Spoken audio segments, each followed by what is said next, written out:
The Galactic Council chamber fell silent as Ambassador Vexstar raised his crystalline appendage, demanding attention.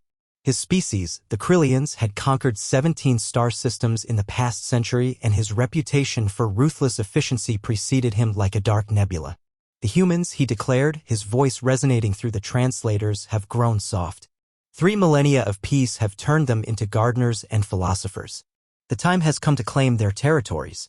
Murmurs of agreement rippled through the assembled alien dignitaries. The Zephyrians nodded their bulbous heads, their tentacles writhing with anticipation. The insectoid hive lords clicked their mandibles in calculated rhythm.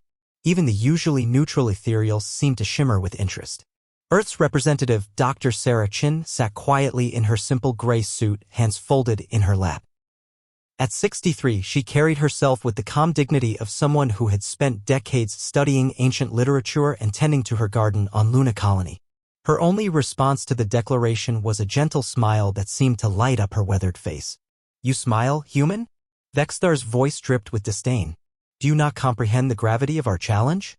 Dr. Chen stood slowly, her movements measured and graceful.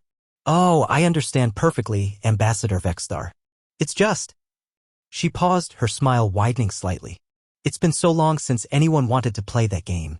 The word play seemed to bounce around the chamber like a discordant note.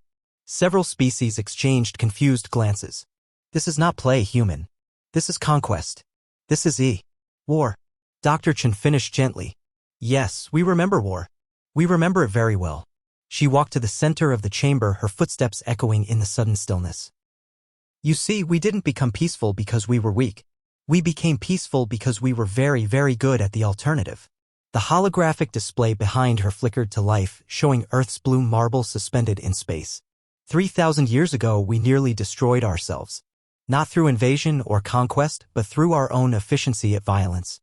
We became so adept at ending lives that we almost ended our own species. Vexstar scoffed. "Ancient history? Your weapons are obsolete, your warriors are historians." Dr. Chen's laugh was like wind chimes in a gentle breeze. "Our historians are our warriors, dear Ambassador. They remember everything. Every strategy, every technique, every innovation we've ever developed. And we've had 3,000 years to improve them." She gestured to the display, which now showed peaceful human colonies across dozens of systems. "Every human child learns pottery and poetry, yes. But they also learn the old lessons.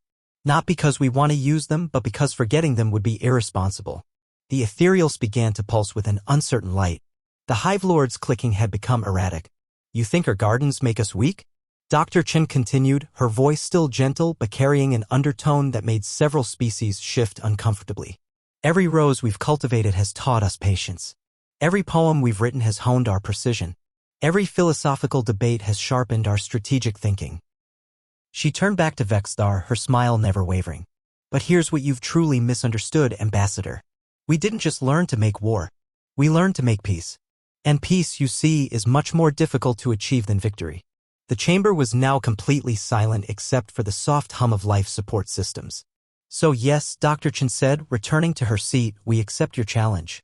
Not because we want to, but because you've forgotten the most important lesson in the galaxy. Never threaten someone who's spent 3,000 years learning to be kind." As she settled back into her chair, still smiling that serene smile, the first Krillian warship entering human space simply disappeared. No explosion, no debris field. It was there one moment, gone the next, as if it had never existed at all. Dr. Chen checked her watch. "The demonstration should be concluding right about now," she said pleasantly. "Shall we discuss terms?"